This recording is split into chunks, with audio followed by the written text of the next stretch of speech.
আসসালামু আলাইকুম রহমতুল্লাহি ওবারাকাতুহ। বিসমিল্লাহি রহমানুর রাহিম।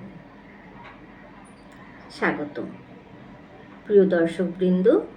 আজ থেকে আমরা শুরু করতে যাচ্ছি এক নতুন আধ্যাত্মিক যাত্রা, মহামায়া, এক আধ্যাত্মিক সত্যর সন্ধানে। আজকে এই প্রথম পর্বে আমরা জানাবো মহামায়া কি, তার আধ্যাত্মিক ও দার্শনিক গুরুত্ব, সনাতন ধর্মের মহামায়ার ভূমিকা এবং আমাদের দৈনন্দিন জীবনে এর প্রভাব কী।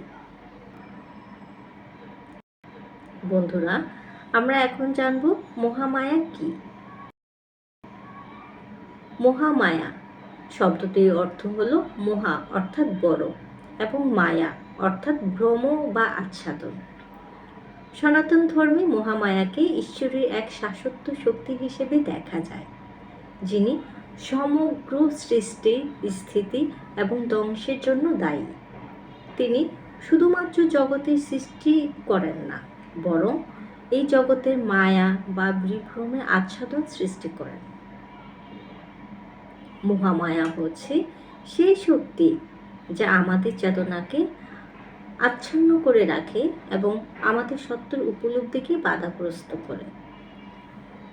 তিনি আমাদের দৈনন্দিন জীবনের সমস্ত ভ্রম, বিভ্রম এবং অহমিকার মধ্য দিয়ে আমাদের জীবনের পথ প্রদর্শক। তবে এটি শুধুমাত্র একটি বিভ্রম, যা একসময় শেষ হয়ে যায় যখন আমরা আধ্যাত্মিক জ্ঞান অর্জন করি। মহামায়া আধ্যাত্মিক এবং দার্শনিক গুরুত্ব। মহামায়ার আধ্যাত্মিক গুরুত্ব অত্যন্ত গভীর। সনাতন ধর্মে মহামায়ার সৃষ্টি, রক্ষা এবং প্রলয়ের শক্তি হিসেবে গণ্য করা হয়। তিনি একদিকে শক্তি এবং অন্যদিকে জ্ঞান। এভাবেই তিনি জগতের অস্তিত্বের মূল কারণ।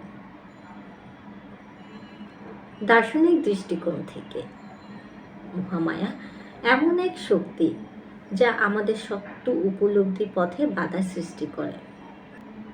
আমাদের মনে ভ্রান্তি, আশা এবং ভয়গুলোর মায়ার অংশ। কিন্তু যখন আমরা এসব অনুভূতি থেকে মুক্তি পেতে সক্ষম হই, তখনই আমরা পরম সত্যকে উপলব্ধি করি, অর্থাৎ ব্রহ্মকে দেখতে সক্ষম হই। বা মহামায়া আমাদের মনের পর্দা সরিয়ে দেবার জন্য কেবল কাজ করেন। যতটা দূরে আমরা চলে যাই, তার চেয়েও অনেক কাছাকাছি থাকে সত্য।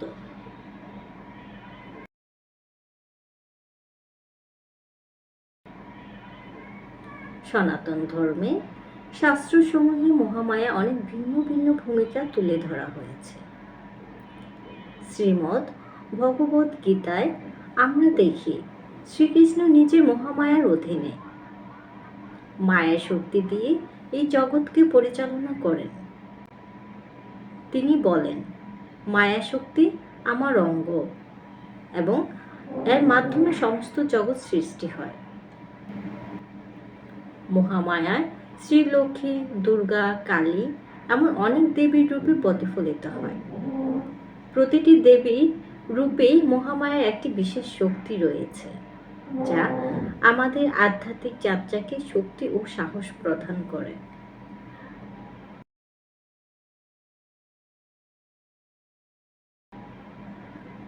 আমাদের দৈনন্দিন জীবনে মায়ের প্রভাব অত্যন্ত দৃশ্যমান।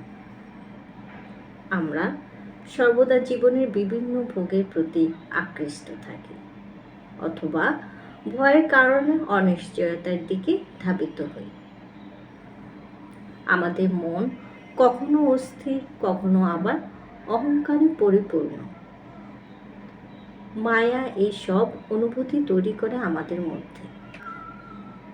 কিন্তু আধ্যাত্মিক চর্চা, সঠিক জ্ঞান এবং আত্মসত্য অন্বেষণের মাধ্যমে আমরা ধীরে ধীরে এই মায়ের বাধাগুলো অতিক্রম করতে পারি। মায়ের আচ্ছাদন সরিয়ে আমরা আমাদের প্রকৃত সত্তা থেকে ব্রহ্মকে অনুভব করতে শুরু করি।